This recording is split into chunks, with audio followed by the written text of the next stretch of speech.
If you compare beer with bratwurst, And cheese with wine, or even whiskey, with donuts, then we think you can pair all of these delicious drinks with murder, conspiracies missing persons.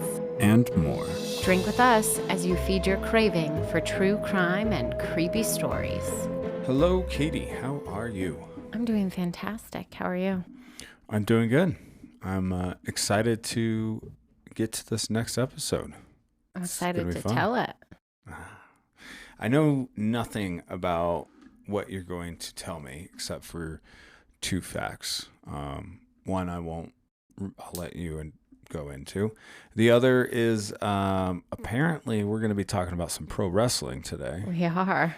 And that was my only thing to match or pair with for a drink. So I did do some digging, and I thought there would be a lot more options out there than what there is, which I feel like the wrestling fans out there are getting gypped a little bit because these guys aren't, out there making money off their liquors.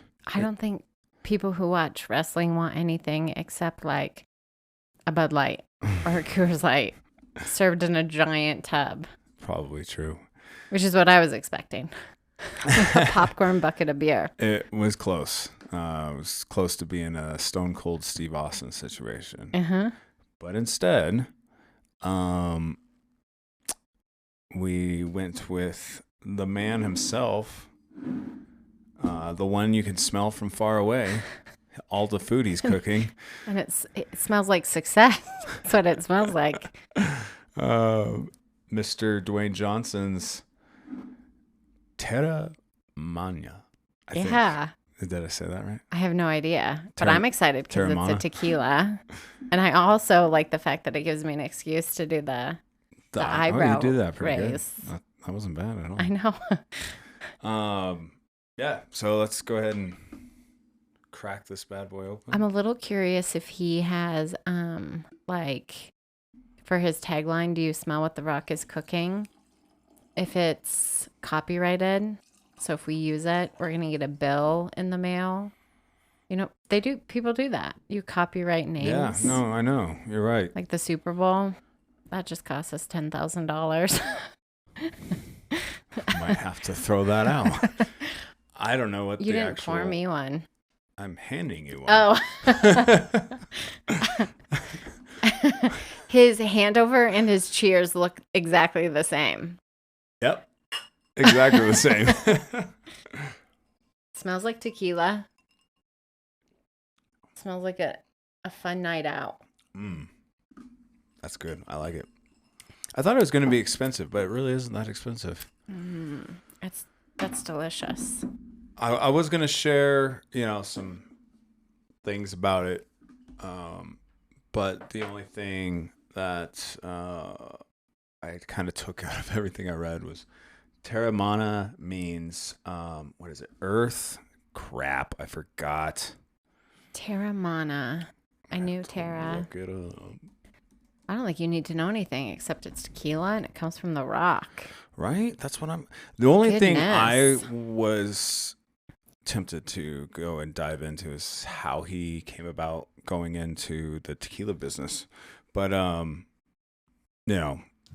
it's probably the same as any celebrity. Like, there's $1 to be made there. Slap your name on it. It could sell really well.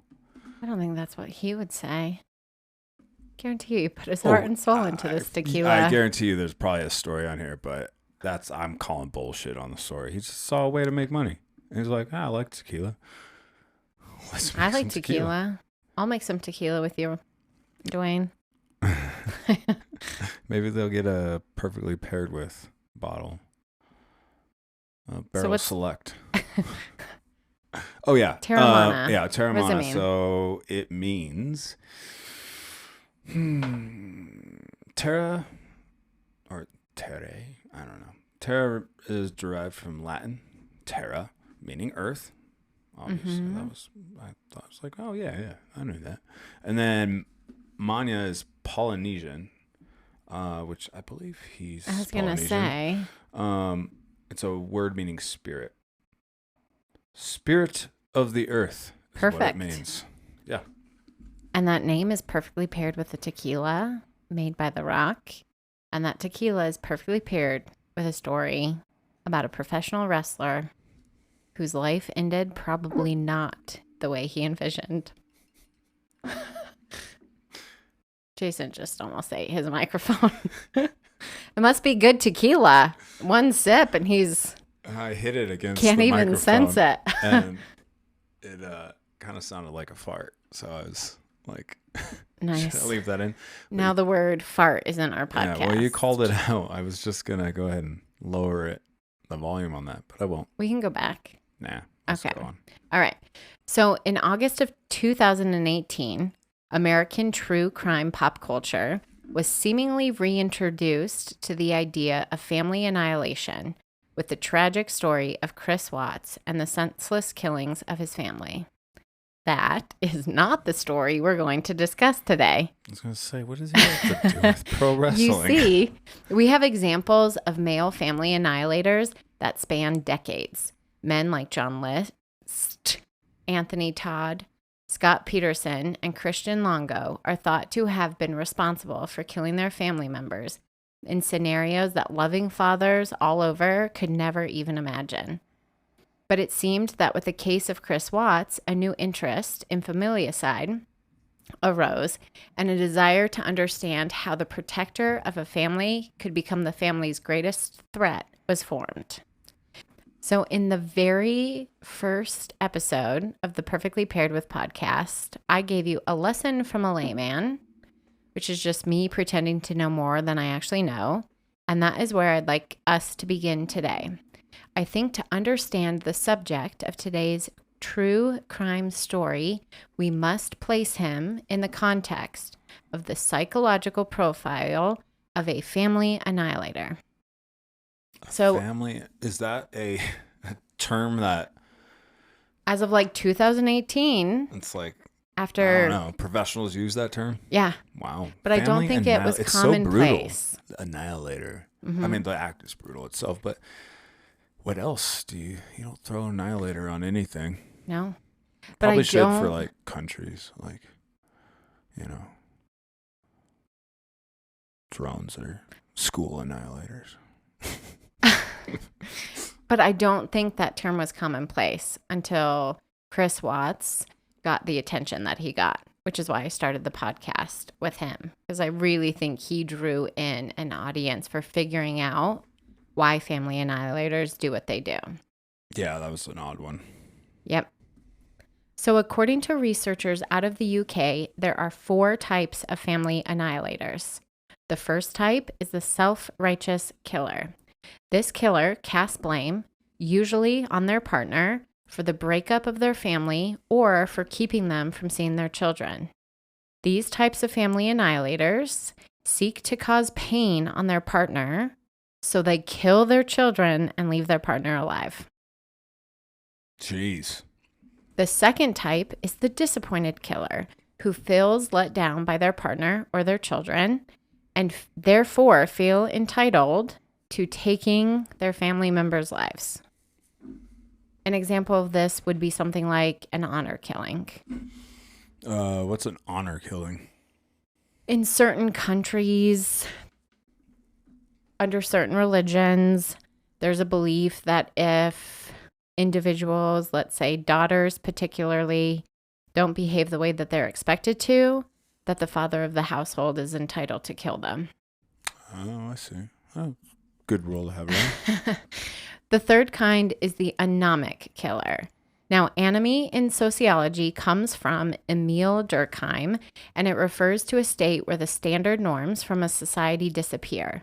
This is often connected to killers whose economic success is threatened, and in order to preserve that economic success, the killer murders their family, because for them, at that point, the norm of, not killing your family no longer is relevant. Right. Now, the last family annihilator is the paranoid killer. This killer believes that their family is under a form of threat. And in order to protect them, he kills them. Okay. Yeah, that makes sense. Yeah. Now, the subject of our story. What about, there's not a category for if you think your family's been taken over by aliens? Interesting. I bet we could fit it into one of those categories under a threat, So right? for some reason, family is that's threatened gotta by aliens. That's had to have happened. I would say I'd say it's paranoid. But they're not threatened by aliens. Like they're already are. gone. Yeah, they're already gone. So you're no longer demons. a family annihilator. My family, they're all. You're a demon possessed. slayer at that point because your family's gone. Yeah, alien slayer. Yeah. Buffy the alien slayer. Sigourney Weaver. Snuffy the alien slayer, the cousin of Buffy. Okay. Well, the subject of our story, I think, falls into the last category. And he was a man who seemingly had everything that he had ever wanted. He had achieved his dream of becoming a professional wrestler and was arguably one of the best to ever step into the ring. He had a beautiful wife and 3 great kids. He was financially successful, bringing in roughly $500,000 to $1 million a year. And he had a whole host of friends who enriched his life even more. But this telling will not be about this man's greatest achievements. Instead, it will be about the darkest moments and the series of events that brought him there. Holy cow. $500,000 to $1 million a year. Well, his career spanned 22 years. So early on, it was about 400,000, but in the end, he was making $1 million a year wrestling. His career in pro wrestling. Yes. Clearly, we made bad decisions. Crazy. Have you said his name yet? No, that's literally the next thing. Oh, I'll let you go then. Christopher Michael Benoit was born on May 21st, 1967 in Montreal, Quebec, but he spent most of his childhood in Alberta, Canada. At the age of 12, Chris Benoit became obsessed with the idea of becoming a professional wrestler. In high school, he was a very successful athlete, winning multiple awards in wrestling and bodybuilding, and his obsession for wrestling only grew as he watched wrestling greats like Tom Billington and Bret Hart. In fact, Chris was so inspired by Bret Hart that Chris would one day make Hart's finishing move, which was the sharpshooter, his own.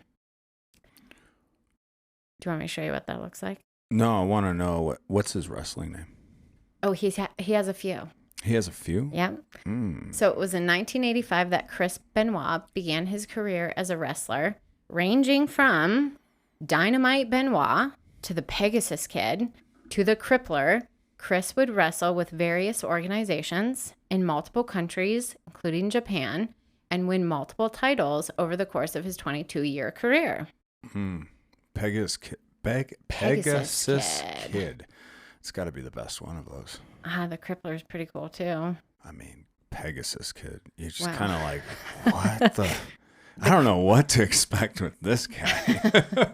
A name like that. It's a horse, right? It's a mythological horse. Yeah, it's got Pegasus. wings. It's Hercules' guy, Yeah, at least in the cartoon. You're mixing a horse with kid in the same name. That's pretty nerdy. But the 80s, early 90s, that'd be fabulous. Okay, Napoleon Dynamite. It was during this time period in Chris's life that he married a woman named Martina, and they had 2 children together, a son named David and a daughter named Megan. Then, in 1994, Chris Benoit, wrestling as the Crippler. The Crippler. The Crippler. He would square off in the ring against a fellow wrestler named Sabu. Within 2 minutes of the match starting, Chris dropped Sabu on his head after a wrestling move went awry, and the outcome would be detrimental for both Sabu and Chris. As a result of the mis-executed suplex. Yeah, I have no idea what it is. It's when you pick somebody up and Sabu. toss them kind of like over your shoulder And yeah, no, it's a sweet move, but Not yeah, in you this can instance. you could break someone's neck with that one. Well, Sabu sustained damage to his spinal cord and nervous system. And though not physically traumatic for Chris, in the book entitled Ring of Fire, Paul Hyman is going to report that he found Chris hiding after the incident in a closet, rocking back and forth and weeping. Yeah, those wrestlers are crazy. And the reason why I'm telling you this story... Wait, but first, the spinal injury? Mm-hmm. Was he paralyzed? I don't think he was paralyzed. No. But the reason why I told you this story is I think it's representative of the Chris Benoit who entered the wrestling world. He was emotional and empathetic and like bore the burden of his actions. Yeah. And that is not the Chris that we're going to learn about. Okay. So it was shortly after the birth of his daughter, Megan, in 1997, that Chris would participate in a scripted scenario in his role as a professional wrestler. Spoiler alert, wrestling is fake, if you didn't know. What? Huh? It's this role that would change the course of his life. A man named Kevin Sullivan, who was the head of WCW Creative, wrote a storyline that involved Chris Benoit and Kevin's own wife, Nancy the Fallen Angel Sullivan. Oh. She was also a wrestler. Fallen angel. She's a demon. In this storyline, Nancy and Chris were to pretend as though they were having an affair, which meant they had to be caught going into the same hotel or getting out of the same car. Of course. So that it would cause drama between Chris and Kevin, who also happened to be a wrestler. And this is in WCW, right? Mm-hmm. I believe that's where like Sting was. I think Hulk Hogan went over there for a little bit. Anyway, there were so many letters to refer to different wrestling organizations, and at first I think wanted the two to big get them ones covered, was WCW and I couldn't. and then WWF, which turned into WWE. Yep. Yeah, I mean WWF always owns it. That was my favorite. But then there was like TNT or something. No, that was part of. I don't know. Who knows? Anyway, I liked it as a kid. Loved it as a kid. The first time I saw Hulk Hogan on the TV, my mom was sleeping. Thunderlips. That was Hulk Hogan's character in the Rocky franchise, and that's the only time I've ever seen him do anything in the ring. The most ridiculous name loved ever. it. Old Sly definitely amazing. did that on purpose, you know. It's just like, oh, how can we make his name as sexual as possible? It's fabulous. No, but it was, you know, I saw that man on TV. I was very young. My mom was sleeping because she worked basically nights at a restaurant and would sleep late. And for some reason, it was on in the morning, and I saw him up there, and I was just like, that's what I want to be. Immediately took my clothes off, just ran around in my underwear, pretending I was Hulk Hogan. Let's go put him on the TV upstairs and see where the night takes us. But then I'd see myself in the mirror. I was like, I'm so skinny. There's no way I would ever get that big. And I ended up being right. That's okay. Yeah. Now I'm going to bring everybody back to the Perfectly Paired With podcast. We are leaving the Jason's childhood podcast and coming back into the Tale of Murder. But hey, if you enjoy that story, we'll go back there again through these episodes. Well, in the end, Chris ended up divorcing his wife, and Nancy divorced Kevin. And it was a decision that would change Nancy's life forever. Early on, I stated that we would be looking at the series of events which could potentially contribute to the end of Chris Benoit's family and his own life. The first of these events involved himself, Nancy, and a man named William Regal. The three were traveling in a vehicle when they were hit from behind while parked at a stop sign. The car then flipped 3 times, and the accident was described as a near-death incident. It was after that incident that Chris's behavior started to change. In 1999, Chris left the WCW and joined the WWF. There, Chris joined fellow wrestlers Eddie Guerrero, Perry Saturn, and Dean Malnick in a group called the Radicals. This group would become Heel Faction after Triple H joined. And that has absolutely nothing to do with the story, except that for like 2 years of my life, I was into professional wrestling, and Triple H was my absolute favorite. I literally had a necklace with a bunch of like soda can tops that you like pop off on letters. And if it lands on your crush's name, H, you put it on your necklace. Wasn't he was part of a group where they did the X Chop? Yeah, I think I stopped before that happened. Oh, that was the best. In February of 2000, Chris and Nancy would welcome a son named Daniel Christopher Benoit. And by all accounts, Chris was a really good husband and a dedicated father. Chris would marry Nancy on November 22nd of 2000. And at this point in his life, his career was really thriving. His wrestling persona always seemed to have storylines. He even got to wrestle against The Rock at some point. Ooh, that is amazing. I mean, never have been like a diehard pro wrestling fan, but I'm guaranteeing, I know some people that 100% know who this dude was. I'm curious if we're going to give them any info on this that they didn't know before. I don't know, and this may be jumping ahead, but my mind spins because The Rock was a professional wrestler, Chris Benoit was a professional wrestler, and their lives took two very, very different paths. And just trying to understand the factors that made it so different, just like will keep me up. Man, I'm very excited for this one.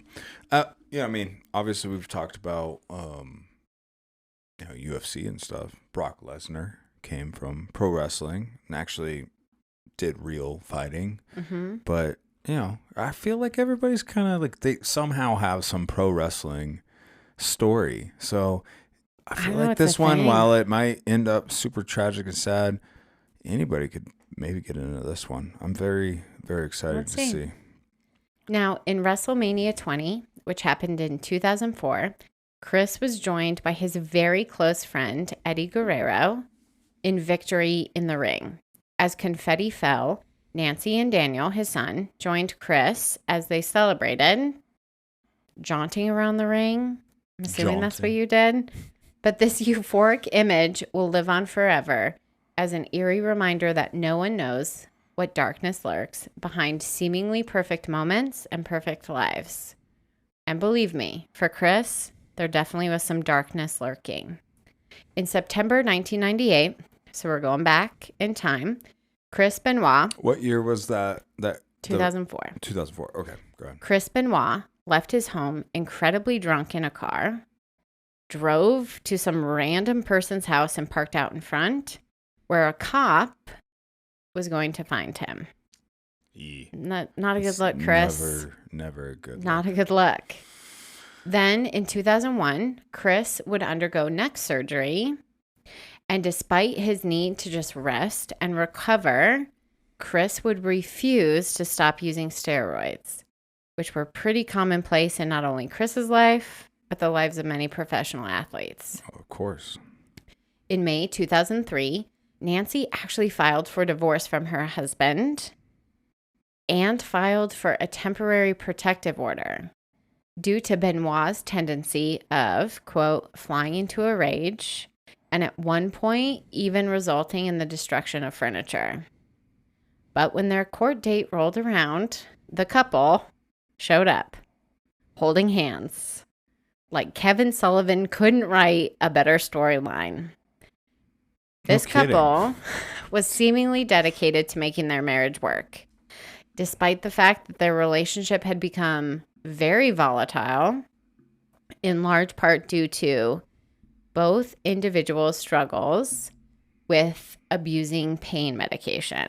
I feel like it should be written into pro wrestling contracts that you are not allowed to date the opposite sex, or well, any sex at that point, because I gotta have a certain type of mind to be able to do pro wrestling. It is, while yes, it's fake, It is insanely hard. And if you don't believe that, That's what she said. should we mention our game that we're going to start? At the end, we've got a roll going. Okay. But yeah, no, listening to a couple pro wrestlers talk on podcasts and whatnot, you have a very quick glance into like, it's a crazy sport, quotations. I think it is. We're not quotations. Yeah, it is. Even though it's scripted, it's still, there's an element of actuality there, but the physical part, that's real. And these guys, they're crazy. Like to be able to do what they're doing, and we don't even realize like they're not. It's not like a professional sports team where you're playing like, one game a week or 3 games a week. Like they're doing sometimes double shows in a day. They're basically going around like a band doing concerts, and you're going to be playing back to back to back to back to back. So nights. you're saying they shouldn't be allowed to date because of that? Because to be able to handle that rigorous schedule, you got to be crazy. And if you put 2 and 2 together, it's just not going to equal great. Here's what I have to say to that. My husband, Jason, who's opposite of me right now, we met working at a restaurant where you literally had to wear black pants, a giant apron, a button-up shirt, a vest, and a bow tie. That's what all the servers wore. And they all couldn't keep like their penguins. hands off each other. So you take a bunch of like very fit adults, put them in spandex and sweat like glistening on their chest, and you're going to tell them that they can't touch each other? You're insane. I'm just saying, it should be a rule. It isn't. Because we follow rules here in America. Then, in 2005, Chris's close friend, Eddie Guerrero, died in a hotel room at the age of 38 due to heart failure, which was brought on by cardiovascular disease and steroid use. And many people pinpoint this as the moment that changed the direction Chris's life went. What year was that? 2005. Okay. So this event, another in the line of the falling dominoes that brought Benoit ever closer to becoming the family annihilator at the heart of the story. Eddie's death caused severe depression for Benoit. To cope with his grief, Chris began to write letters to his deceased friend. And I just don't know if that's sweet or just like not sweet. It is sweet. It's a little crazy. I don't know. I'm torn. I am too. I mean, that's a hard loss. Yes, I know. That's a hard loss. And I know you know. So we're just going to keep going. Yeah. Now, Eddie was just one friend in a long line of losses for Benoit. And I mean long. I'm going to name a few, but I'm telling you, when I was researching this story, the list went on and on and on. Really? So these are the first few names I wrote down. Brian Pillman, Owen Hart, Dave Boy Smith, and Bossman Ray Taylor, just to name a few. And when I say I'm just naming a few, the list of people in Benoit's life or Nancy Benoit's life that passed affecting the couple just went on and on. And I kept writing them, thinking that I was going to use them. And then I was just like, no, nobody wants to hear this list. It's like the worst list in the world. So it's like the portions of like Genesis where you get to the begats parts. Like, I don't know, Lamech begat Enoch, begat Methuselah, whatever. But when you get to those, you're just like, yeah, except I'm not going to study these guys. Except it wasn't birth, it was death. And I think that made it like worse, but maybe better. I don't know. I think anytime you're just going through a list of names of they were all very young. It's not fun. They all died, and many of them had connections to professional wrestling. Which I'm not trying to pick a fight, but did anything you read you read? Did anything I read it. It's past tense. Did anything you read? Read it. Mention like any connections between a lot of the deaths, like steroids. I don't think it was stated flat out. I mean, one of them fell from the roof. Like they were trying to like enter the ring all fancy. Yeah. That's a big. Yeah, I know. That's no, hard. but Yeah. it was health related for a lot of them at a young age, and it's. Yeah, that's I think just the implied. fall from the roof one. Yeah. Oof. I've tried to I find know. videos on that. Of course you can't have. actually see it. Of course you have. If you have a video, send it to me. Of course you have. Our Instagram, Perfectly Paired with Podcast. DM us. Go check it out. We got Subscribe. nothing else going on. Like us. 5 stars. Also, though, Also, if I you will have say death this. videos related to this, go ahead and send them to me. If you're so inclined, Not. give us a 5-star rating. Anything less, you're probably too busy. Just keep moving on. All It's right. all good. So as Chris approached his final weekend alive, many would say that Chris Benoit had become a, quote, completely different person, end quote. An example of this is from the WWE 24 documentary where fellow wrestler, The Miz, that was so much better than I've done any of the other names. Miz, like Missouri? He's The Miz. He was on The Real World once. He's Oh, just I picture him as like a farm boy that wanted to Just make it trying big. to break it Yeah? big. Yeah. And when I tell you the story, he's just a farm boy eating chicken. So The Miz is going to describe a situation where after getting chicken crumbs on Chris's bag while eating in the communal changing room, Chris literally became so outraged, and may I say entitled, that he ensured that The Miz had to change in a different location for 7 months because of some chicken crumbs on his bag. So he had to change in a different location. And I picture it like a meaning- tiny bathroom so or like a closet. Wherever Chris just was, not he was where like, Benoit nope, changed. get on the fuck out of here. Because of some and chicken security was crumbs. probably also part of it. They were like, sorry, you can't come in here. Chris is in there. He said you can't change. Because of chicken Around him. crumbs. The Miz is just trying to eat some fried chicken. He's just getting all sloppy with eating his chicken, you know? As a Yeah. big man needs to do.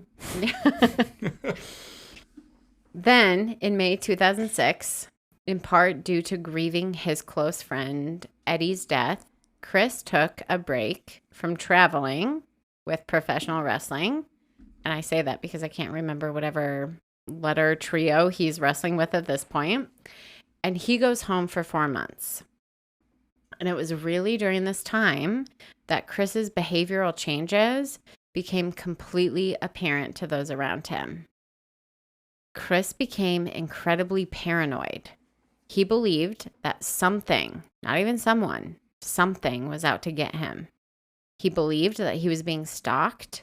And in response to that belief, he would drive different routes continually to prevent anybody from following him. So his son, Daniel, wasn't allowed to play outside unsupervised.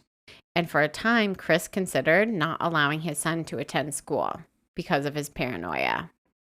This paranoia became so severe that Chris moved his entire family out of the home where they were living and into a new home that was situated in a gated suburb.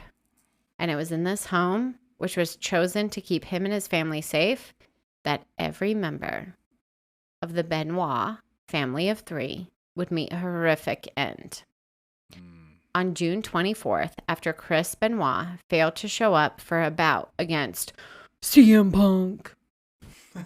CM I Punk. just wish I was better at that.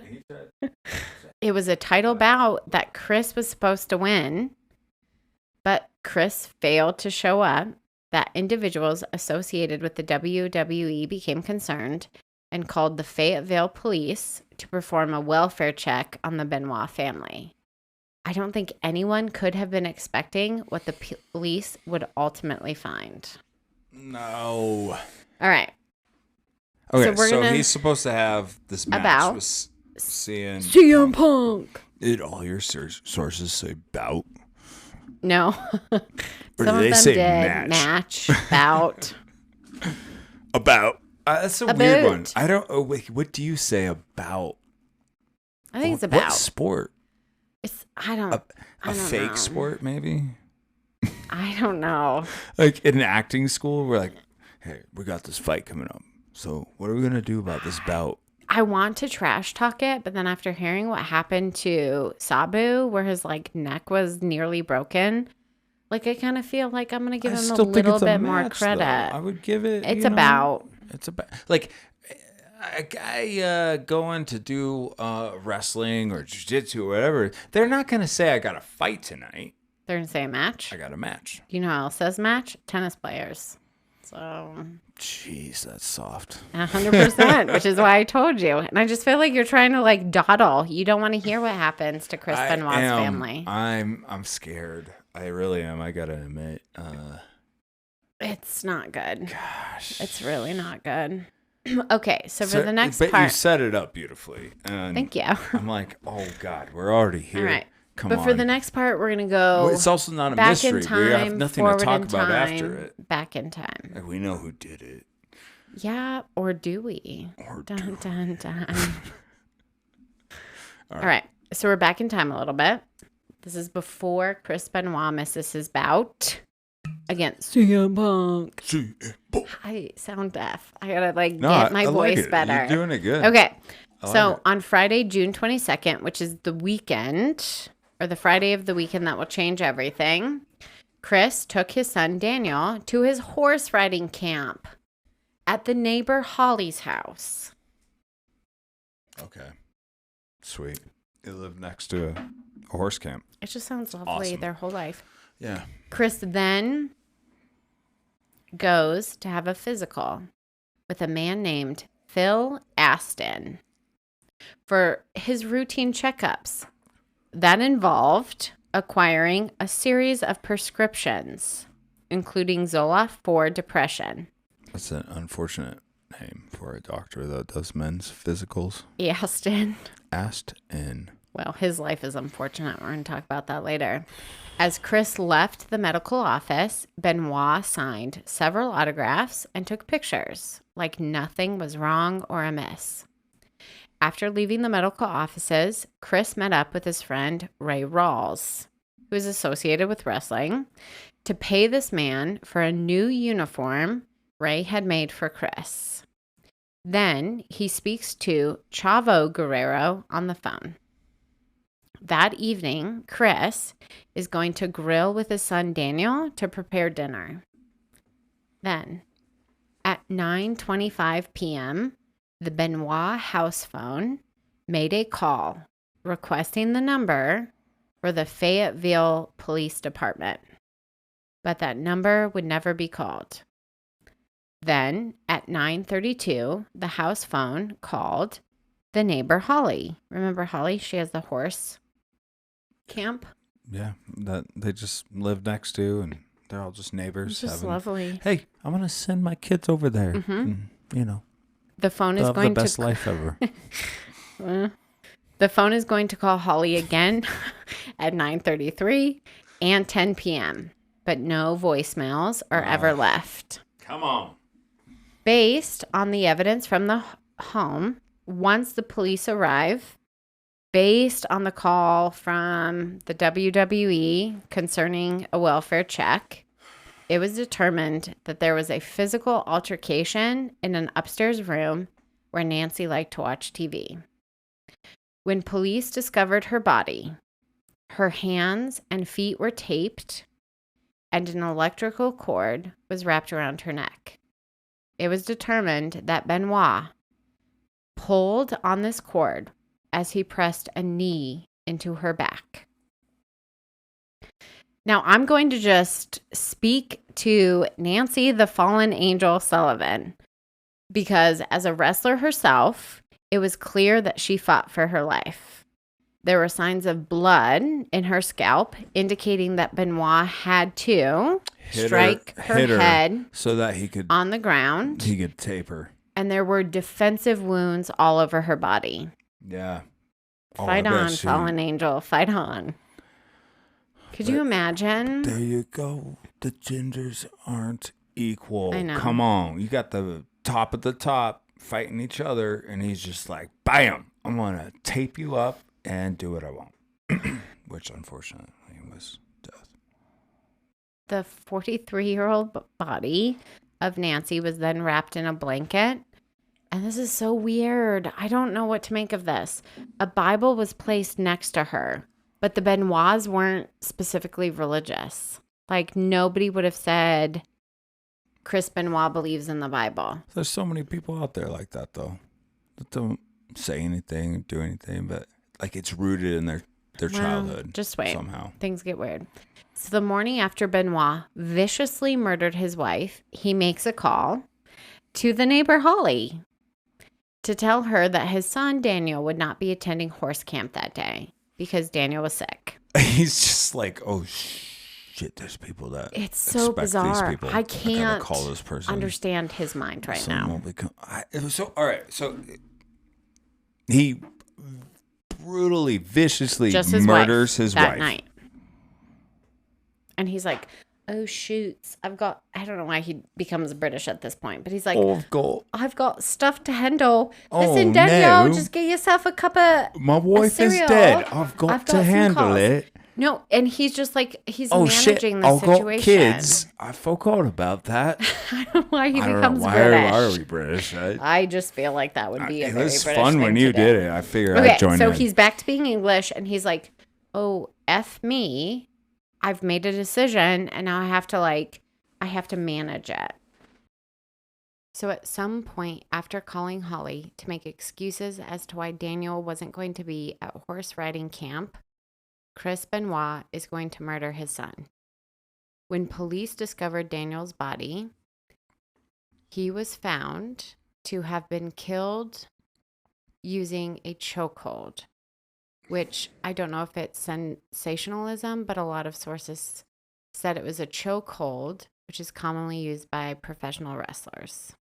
Any indication if that was like, we call it rear naked choke? It's from behind. One source I read was literally his finishing move, his like famous, I think it's called the sharpshooter, was used to kill his son. What? According to one source, which again, don't believe everything you read on the internet, kids. Oh,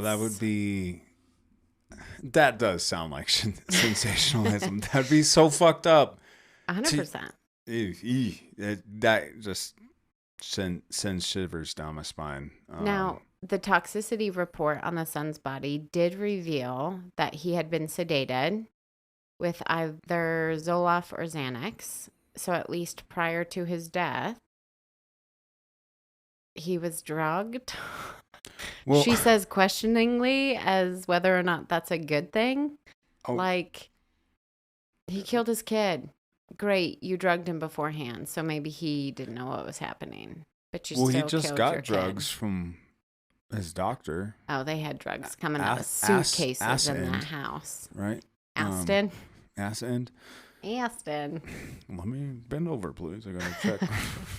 You want some Xanax? No, he just killed his kid. He can't. Stop. Okay, so for sure he choked his kid. Mm-hmm. There's sources that say it was a chokehold, or it for sure was a chokehold. Yes, there were sources that I read was a chokehold. Okay, for sure. Was it across the board? They said that, or just any source that designated the cause of death for Daniel said it was a chokehold. What I found interesting was that I could readily find Chris Benoit's autopsy, but not his family's. So I can go into detail about Chris Benoit.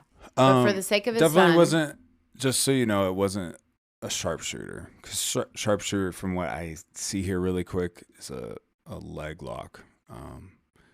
You can't choke somebody with your legs? Oh, like you're locking the legs. Yeah, locking up the, looks like a knee or ankle. But famous, not famous, but a very, very common wrestler chokehold is rear naked choke. And it's a choke you don't have to look at somebody like in their face to do. So Here's what I think happened. I think he died of oxygen loss, and people put two and two together. He's a wrestler.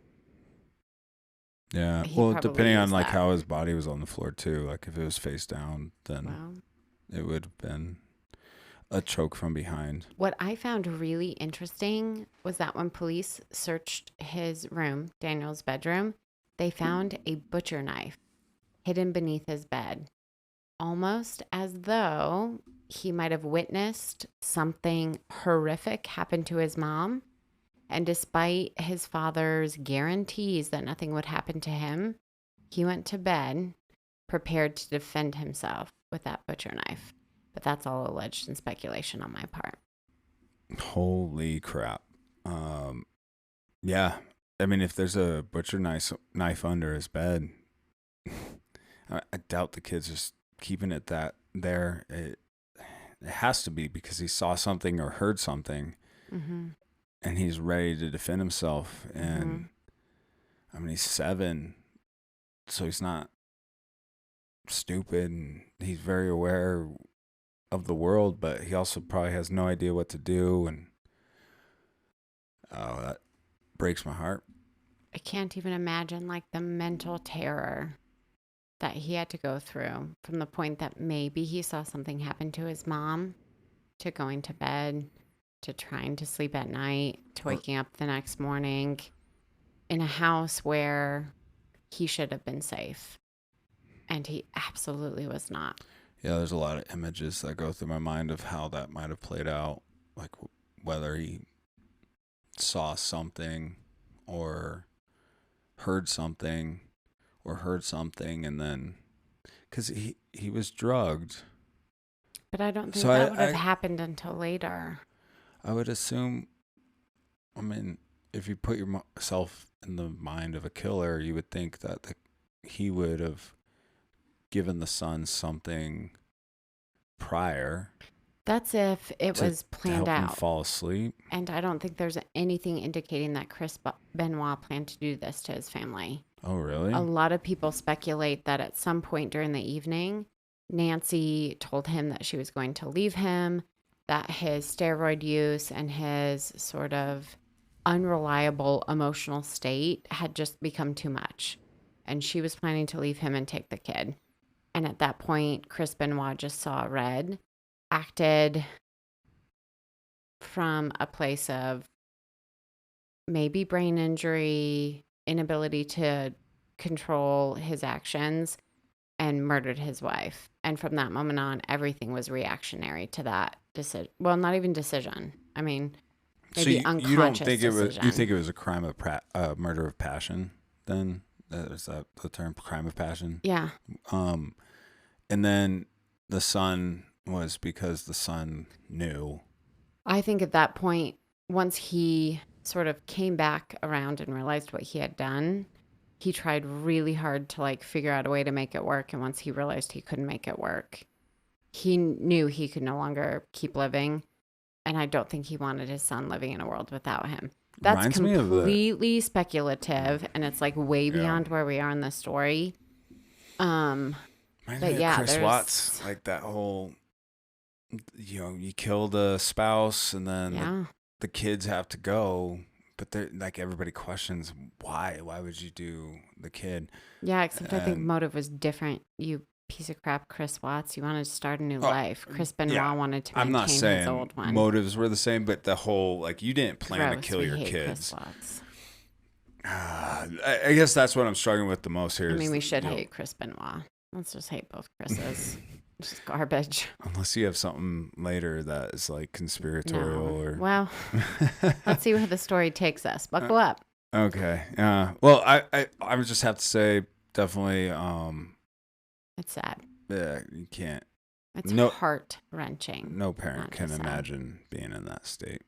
Well, in addition to finding a butcher knife below the boy's bed, another Bible is going to be found next to the boy's body. Jeez. It was determined that after Benoit murdered his son, he engaged in a series of phone conversations. One, again, to the neighbor Holly, which he Again. discussed his family's alleged illness, which he said was food poisoning. The conversation lasted 10 minutes.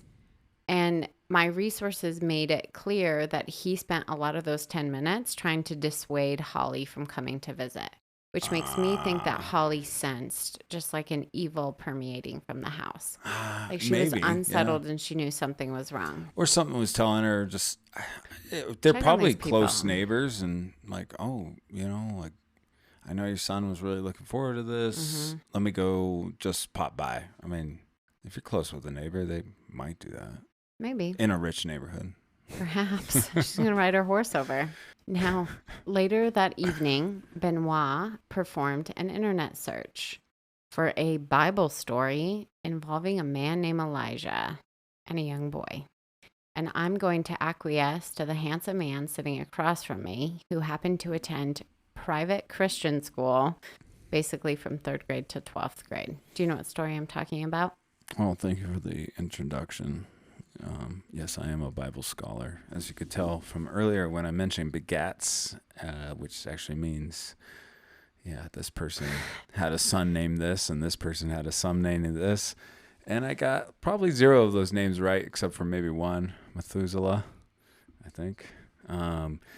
But I do know of Elijah.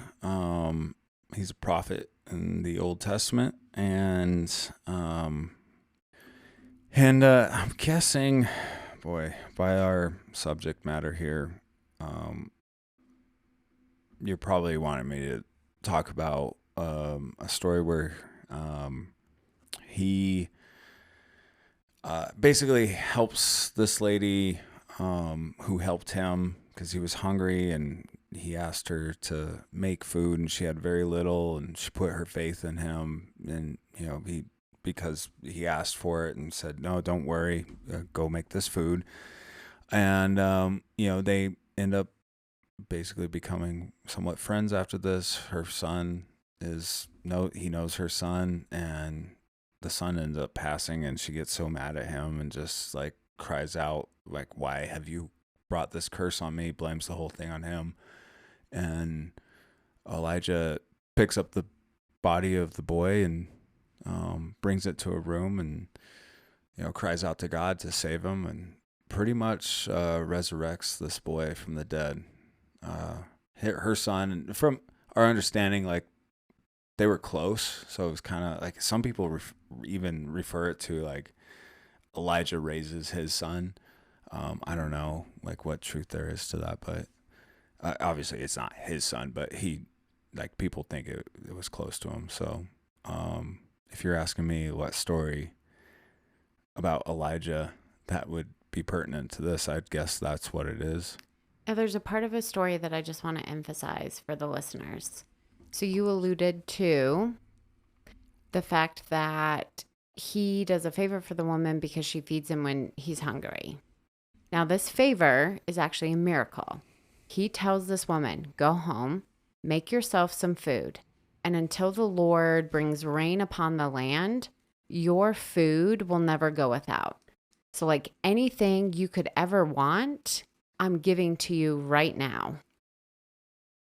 And when her son gets sick, she gets really angry and comes back at him and says, why would you give me this only to take my son away? And it's at that point that Elijah steps in and prays over the boy's body, and he is resurrected.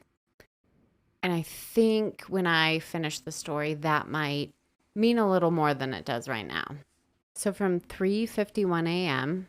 to 3:58 a.m., Chris and Nancy's phones both send a series of strange text messages, including a text to Chavo Guerrero with instructions about how to get into their home, including assurances that all their dogs are put away. Wait, before you go on, what does that mean? Like, he sent these texts from their phones saying, this is how you get into my home. Hint, you should come to my home. And also, don't be worried about my dogs attacking you when you come to my home, because I've made sure that they're put away so they can't. defend the home. And how did you put it there again? Like you're getting all, like how this is like a cryptic text. This is basically. what it's a cryptic text. It's and he sent it to a bunch of people from both their just phones. Chavo Guerrero. So there's a bunch of text messages sent in this time period. The one specific to Chavo Guerrero is like, "Hey, you need to come to my house. Here's how you get in." This is Katie filling in the blanks. Here is my garage code, and I have a key hidden in my freezer in my beer fridge. And you unlock the door and you walk in this way. And don't worry, our dogs, I don't know how many they have, aren't going to attack you because I've made sure they're put away someplace safe. So come to my house. That's basically what he's saying. Jeez. And he sent a bunch of texts to a bunch of people. From Probably 3:51 to 58, that's 7 minutes of texting from his phone and his wife's phone. A man who just, killed his son, killed his wife, feels like he might be on the brink of something. I can only imagine what he sent. Yeah, no kidding. Jeez. Okay. So it was after this flurry of text messaging that Chris Benoit is going to hang himself. He's going to use the lap pull-down cord, which is a part of a weightlifting. The lat pull, the bar that you pull down, but the like cord behind on your it. shoulders. The cord on that is, I guess he's a big man. You need a cord like that. That is like, I don't know, 2 inches thick. Hefty. Yeah, 2 inches wide, and then I don't know, quarter-inch thick. I'm just trying. It's not funny. It's so dark. It is dark. It's difficult to get levity's kind of needed sometimes. But no, that's a crazy thing to hang yourself with. But he does this after searching the internet for methods regarding how to break a person's neck. Ooh. And apparently somebody's like, I guarantee you that was not a Google top 10. Yeah, probably not. Nope. He probably read all of them. I was like, no, this ain't going to work. I don't and then have he looks that. at his weight machine. Nope. Like, that thing can lift. I can lift 500, 600 pounds on that thing. So that cord's going to work. Yes. I don't know. Jeez, it's this weird thing to use. Also, it's eerie and it's creepy. And if we haven't had eerie news and or being creeped out up until this point, that just like puts me over the edge. Yeah, I don't like it. I don't like it at all, Chris Benoit. So this whole thing. Now, when an autopsy was performed on Benoit's body, it was determined that his body had 10 times the testosterone. Now, they are going to say it's due to testosterone replacement therapy, which I think is a common like medical thing that's sought out by men. However, it was determined that Benoit would go through a 10-month supply of testosterone in 3 to 4 weeks. What? Which isn't even a month. Holy, 10 months and 1 month. That's... 10 times as much as you should be taking. No wonder he's going fucking crazy. Yeah, well. Unless is that regular thing? No, we're going to talk about it. All right. Now, Chris's dad, his name is Michael, sent his son's brain to the Sports Legacy Institute. A man named Julian Bales, who is the head of neurosurgery at West Virginia University, made the conclusion that Chris's brain was that of an 80-year-old with Alzheimer's disease. He observed damage to all 4 lobes of Chris's brain and damage deep in his brainstem. During Chris's career, he had suffered numerous concussions and had been a prolific user of performance-enhancing drugs for years, like since he was in high school. Oh my gosh. Ooh. No wonder he was going crazy. Like, it's just a mix of things to make a certain mind go crazy. I don't know. Maybe there's a lot of minds that could handle that. I'm sure there's professional athletes that have suffered. I don't know about that many concussions. One of my favorite football players, Lila Zato, would would be diagnosed with brain cancer and he would go on a mission to like make it clear that he believed his brain disease was due to his steroid use. Oh, wow. And then you also have Aaron Hernandez, Well, who Alzado suffered also several concussions and went on to CTE murder people. CTE, that's exactly what we're talking mixed about. with steroids. I mean, maybe there's something to be said about that. Well, either way, you're not going to have a good mix between those two. CTE is going to give you a whole lot of health problems, a whole lot of brain problems.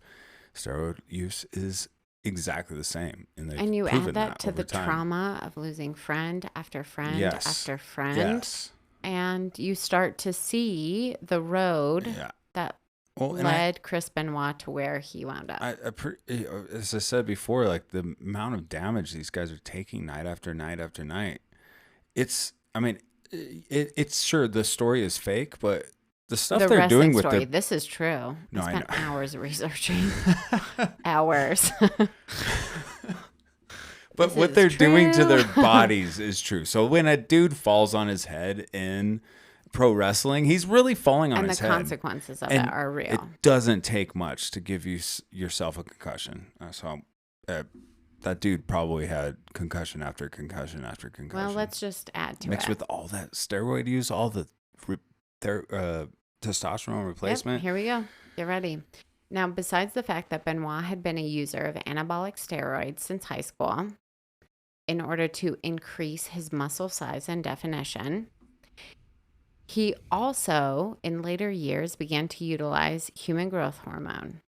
And when Nancy's family moved into the home after the 3 family members were found deceased, they uncovered vials, needles, and several prescriptions hidden away in suitcases. Oh, multiple. Wow. And he's hiding them?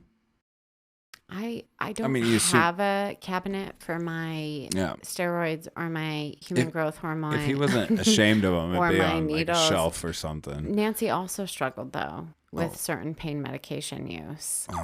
And so I think it was just evidence of a really unhealthy situation. Now, there were a series of text messages sent from Nancy to Chris, which only reinforces the notion that Chris's dependency on steroids was causing behavioral changes that were detrimental to Chris and Nancy's relationship.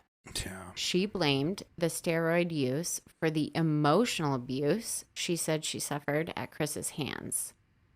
She suggested that the damage to his brain was significantly affecting Chris's behavior.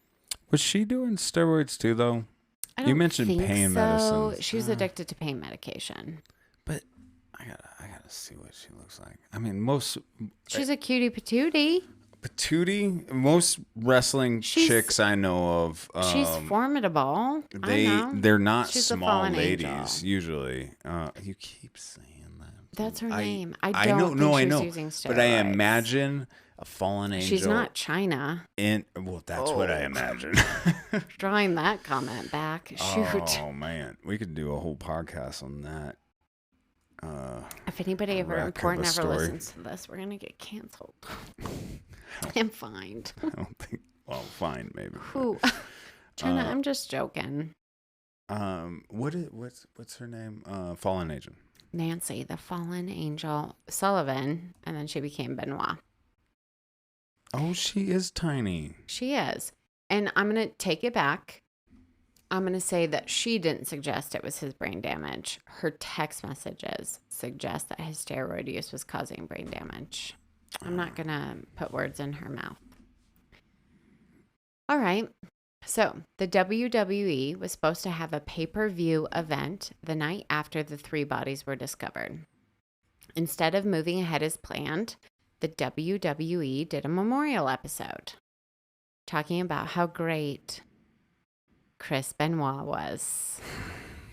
Now, by the end of the night, everyone there had to know the extent of Benoit's actions. Oh my gosh. And from that moment on, it seemed that professional wrestling wanted nothing to do with Chris Benoit's memory, and they sought to erase him from anything associated with the WWE. Yeah, that's probably why I've never heard of him. I mean, not that I pay attention too much, but I mean, if you're making that much money in there, especially at that time, I've definitely heard your name. I haven't heard this dude's name. Now, here's the sitch, and I'm not looking to cause a fight with the WWE. I'd be outmanned in the ring. Are you scared of I the don't. WWE? No, I just don't have the spandex, and I don't have the do name. you think they did it? Maybe. No, well, we're not there yet. I'm just saying that I think Chris Benoit drew a lot of negative attention to effects of participating in this organization. And at that time, they had literally initiated some wellness program where their athletes were supposed to be tested for steroid use. In fact, the April before Chris Benoit murdered his family and killed himself, his P test came out clean, which Nancy in a text message called this wellness program bullshit. Oh, wow. And so I think this drew a lot of negative attention to an organization that was very powerful, that was making a lot of money off the fact that their athletes were willing to put their bodies at risk for the sake of entertainment and for the sake of making Vince McMahon some money. I didn't say his name. I'm just joking. Sorry, Vince. Ugh. But Nancy literally said this wellness program was a joke. And I think they wanted to put Chris Benoit and anything he did to the side. It's probably as real as the champion, the storyline. So the whole steroid testing, to be clear. I will mention, because we talk true crime and we also talk conspiracy theories, that there are some people out there who don't think Chris Benoit is a family annihilator. They think that his paranoia was legitimate, that there were truly individuals or entities out to get him, and the death of his wife, his son, and himself was at the hands of somebody else. And I'm just saying that there's, I think, evidence to suggest the otherwise. when However, I there hear are people who think you tell that the maybe story, he didn't do it. when I hear you tell his story, there's definitely a part of me that thought that, because I'm always doubtful of a full this is how it happened, but nobody was actually there to see it story. You always wonder, like, is that how it happened? I mean, obviously we don't know exactly what happened. Even the story you shared it's speculation, and I said it before, you have to go into Willem Dafoe mode, Boondock Saints, and use orchestral music to play it all out. I think the only problem is it's twofold. A, you have his brain that suggests CTE, that suggests serious deterioration of his mental abilities.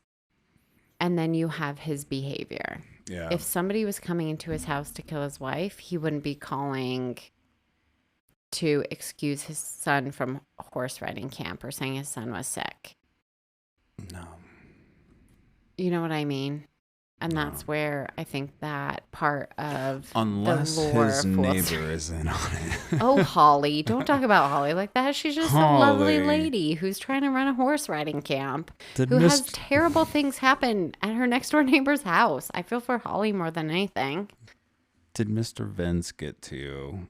Oh, my husband thinks Vince McMahon is a very powerful person.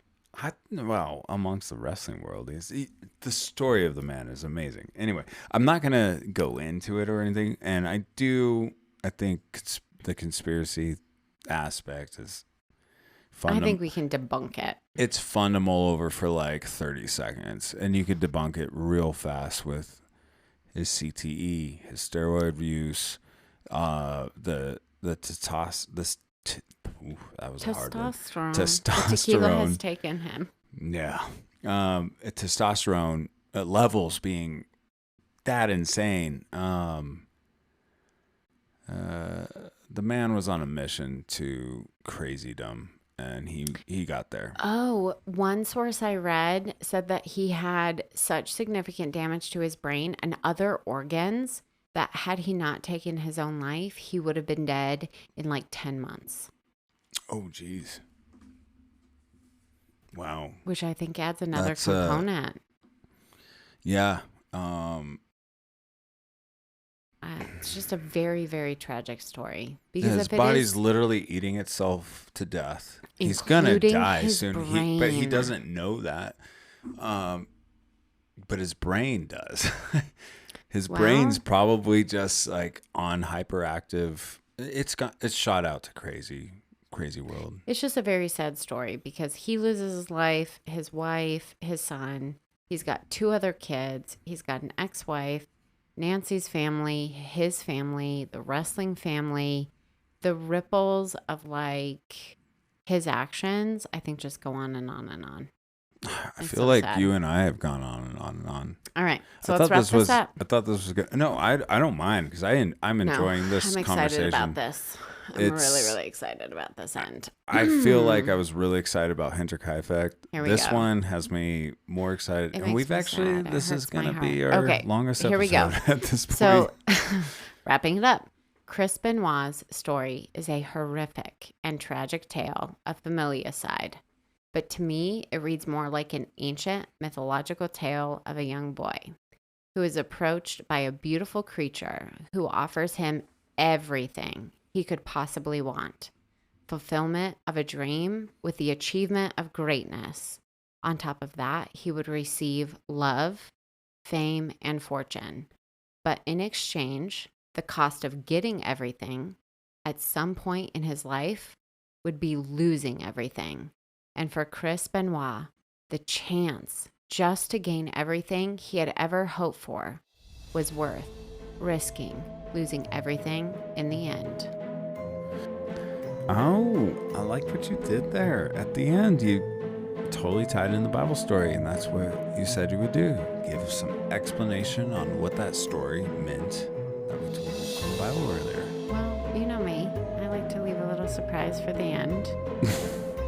Well, that's what she said. And speaking of that, we got a little game for you guys. So Katie likes to drop those little, that's what she said, Not lines. intentionally. Not intentionally at all. And nor will she. We're Ever. not playing any games there. But when she does, you could play your own game and take a drink when she does. If you get real creative with it or whatever it is, just hit us up on the Instagram. And tell us. Paired with. That's what she said, with a little clink of your glass. All right. Thanks for listening. Listen you later.